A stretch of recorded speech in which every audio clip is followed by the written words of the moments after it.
暗中传讯之事，文静道人也算是行家。此前这漫长的岁月，他行走于阴影之中，做着脏活、累活、歹命活，扮演一个没有感情的杀手，却始终呢未曾暴露自己的根脚，这就是专业。到今日，文静道人也是没有搞明白，他到底是怎么被南海海神给盯上的。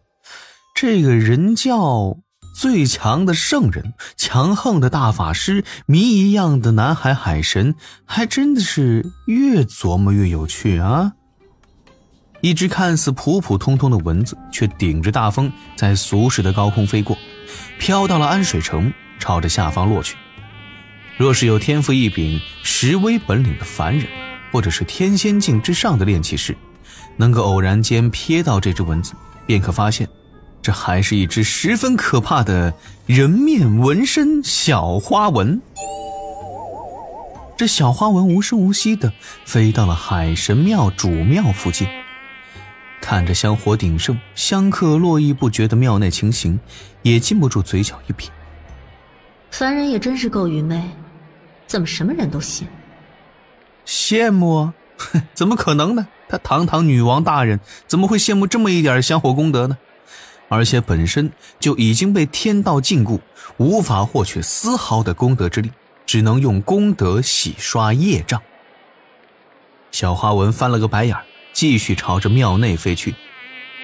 为了不给自己增加业障，也为了不暴露行踪，这只蚊子找准了一名老庙祝，落在这老庙祝的脖颈上，并未钻进去。这老庙祝双眼泛起红光，但只是被暂时控制，文静道人并未伤他魂魄。随之这庙祝拿了一根给挂摊上的竹签，在其上写了一数行小字，便随手一扔。这根竹签诡异地消失了，再次出现已是在那主神像的脚边，如此便算是传了信。文静道人察觉到，此刻那主神像上已经出现了一缕神念，显然是正主已经赶来了。灵山脚下的那处洞府中，文静道人突然露出了少许微笑，舌尖轻轻划过嘴唇，笑容愈发的妩媚。不搞点事儿，真当我这么好使唤吗？海神庙中，那老庙祝满面红光，仰头大笑两声，胡须乱颤，引来周遭道道目光。这老庙祝突然站起身来，身形灵敏地跳出桌台，拽下腰带，解开长衣，向前快走2步，口中大笑不止。这般动作吓得几位小娘子老妇人连连尖叫，惹得不少少女香客捂住双眼，只敢在指缝里偷偷看看。随后这老庙祝将自己的腰带高高举起，胡须之上唾沫乱飞，如蛇女一般的舞动着身体，口中不断地喊着：海神，选我了，选我了！我要侍奉海神大爷过夜了！海神大人，选我过夜了！院内各处香客，殿前几名轮值的熊战神使都看懵了。老夫他怎么了？昨晚上去花楼喝多了还是中毒了？怎么突然就这么风骚了？快上去把他摁住！听他喊的什么呀？这是海神能找他过夜呀？要找也是咱们寨子的少女们呀！当下几名神使匆匆冲了上去，七手八脚的将那老庙祝给摁在地上。那只蚊子早已经化作灰烬，消失不见。主神像中，李长寿的一缕神念注视着这一幕，禁不住额头挂了几道黑线。哈哈，这蚊子难不成不止傲娇，还挺闷骚？这一点倒是跟我家大法师匹配度相当之高啊。不过文静道人没有用血纹来伤凡人，这一点倒是有些出乎李长寿的意料。而那一根竹签，趁着外面混乱，一名熊寨神使走了过来，将竹签拿了起来，又不着痕迹地去了后堂。今日初定计，以龙扰海神。简单的10个字，却让李长寿浮想联翩。西方教接下来的动向也是在我此前制定的谋算图中。对方明明还有几条上等的算计，然而选择了这条中等的计策，比较普通的离间计罢了。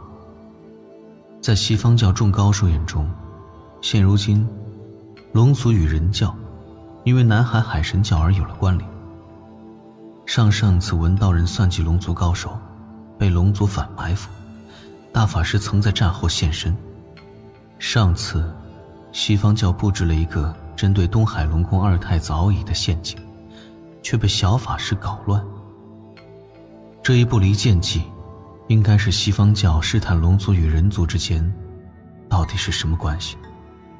李长寿略作沉吟，这一具神识指道人施展土遁回到了地下的指道人基地中，见招拆招，顺势而为。倒是可以趁着这次机会，让我与龙族关系更密切一些，方便后面行事。敖乙什么时候来门内拜访？李长寿稍微思索了一下，也担心敖乙来之前这边就出了问题。稳妥起见，李长寿主动用神念搭桥联系了一下敖乙。这次等敖乙来的时间有些过长，是大白天的，年轻真好啊。片刻之后，敖乙匆匆赶来，还有些面红耳赤，有些不好意思。他忙问：教主哥哥，怎么了？李长寿笑道：可是打扰到你了？并未。敖乙有些不好意思地笑了笑，但见李长寿面露正色，也迅速收敛笑意。李长寿道：我刚得到消息，西面又有针对咱们的算计了。哦？敖乙顿时挑了挑眉。他们又有哪般毒计？李长寿沉吟两声，言道：大概是他们要暗中蛊惑，控制一些龙族高手来海神教挑事儿，从而离间龙族与人教。敖乙顿时大怒，骂道：这也太无耻！他们若光明正大与我龙族一战，若我龙族输了，服他们也就罢了，这般龌龊龊龊，勾心算计，我龙族定跟他们战到底。李长寿叹道：他们是想用最小的代价收服龙族为己用罢了。义兄不必为此生气，若龙族为他们所用，西面声势大涨，便会有跟咱们道门争锋之势。便是出于这一点，我也会在力所能及的前提下全力助龙族。教主！敖乙双眼闪动着感动，对李长寿深深一拜：教主不负敖乙，敖乙今生永不负教主。义兄言重了。李长寿双手扶须，随后便与敖乙一同协商如何应对。说是商议，其实只是李长寿不断的引导暗示，让敖乙自行说出后续的安排计划，从而让敖乙觉得这是自己得出的计谋。如此，敖乙稍后对龙王解释时也就会有更好的效果。两个人商议了一阵，定下了后续行事之方略。李长寿断掉了神念交流，敖乙从梦境中挣脱，对身侧已经是熟睡的准夫人歉然一笑，披上锦袍，快步朝殿外走去。他们决定将计就计。当西方教出手算计此事，就假意龙族与南海海神教闹掰了，让西方教放下一些戒心。重点是龙族可以顺藤摸瓜，查一查如今龙族之内有多少高手已经与西方暗中勾结。这一点对于龙族而言无比的重要。李长寿在地下密室中闭关3个月，总算是将自身的修为境界完全的压制住。期间他又尝试着斩了一次道基，这次只是跌了几个小境界，但是自身道基又完美了几分。他并不是想要打造一个超完美的道基，凡事过犹不及，需要一个合理的度。这个其实就是一个简单的数学题，已知不断自斩境界可以提升自己的道基强度，从而提升自己渡金仙劫的成功率。而在提升自己道基的同时，也会导致金仙劫的强度有所提升，从而影响到自己渡金仙劫的成功率。两者互相作用，渡劫成功率会呈现一条先上升、中平稳、后下降的曲线。李长寿要做的就是把握住这条曲线的最高点，就是过犹不及哲学思想，在数学方面的合理解答。万法相通，不外如是。李长寿轻笑了一声，本体回到丹房中，为小师叔炼制了几年份的丹药，将此前酿制的美酒在丹房后挖了出来。算着日子，99师叔差不多要因为缺酒而过来不好意思一下了。因为熊灵力刚来小琼峰不久，李长寿也不能直接将他扔在一旁不管。炼制完糖豆丹，李长寿就背着手飞去了灵兽圈旁边的棋牌室。还没有靠近，李长寿就听到了一阵悦耳的奏乐之声。这乐声当中有古琴、玉箫、二胡，曲声悠扬，演奏颇为默契。除此之外呢，还有一只总是打不到点上的小鼓。就是这些乐器奏的曲调啊，本身十分的简单，让李长寿也禁不住在心底哼了两句。两只老虎，两只老虎跑得快。李长寿定睛一看，不禁哑然失笑。小琼峰皇家棋牌室的主厅中，灵和跌坐在古琴后面，一身葱白素裙，青丝如瀑洒落。两只由灵娥施展剪纸成人神通做出来的纸人在侧旁静静立着。这两只纸人的法力微弱，气息倒也还算是稳定。此刻一个拉二胡，一个吹玉箫，音节曲调丝毫不错，这倒是不错的，锻炼一心多用之法。本体与纸人合奏的乐器由简到繁，一心多用，也就越是熟练。熊灵力缩坐在一旁，手里捏着那只袖珍鼓，手指时不时地轻轻敲一下，却总是卡不上点儿。看他们在专心练习，李长寿不忍打扰，就驾云转身，在灵兽圈中巡查了一遍，又是一阵赞叹，也算是捡到宝了。熊灵力要是去他上辈子的世界，肯定是发家致富小能手，高产养猪急先锋啊！看这灵兽圈啊，这才放了第一批美味，又才几个月呀，竟然已经养成了这般膘肥体圆。罢了，自己这个做表兄师兄的，不能落于他们之后。李长寿飞到小琼峰后山的一处密林中，找了一片绿草如茵的空地，在袖中取出了一颗青光闪耀的豆子，屈指一弹，这豆子落入空地中央。神通撒豆成兵。李长寿静气凝神，双手开始迅速结印，一缕缕法力凝成道道符印，钻入了那只特殊处理过的豆子。稍顷，这豆子啪的一声炸开，凭空钻出了一只7尺多高的甲士，手中端着一把长剑，威武不凡。可惜这甲士双眼木讷，毫无灵光，看着有些不太聪明的样子。这就是原版的撒豆成兵。李长寿算了一下，如果是按灵娥此时的修为来计算的话，他一身法力全部都用在这门神通之上，可以在短时间内撒出100名实力相当于化神境3阶的兵将，而这些兵将差不多能够持续活动1个时辰。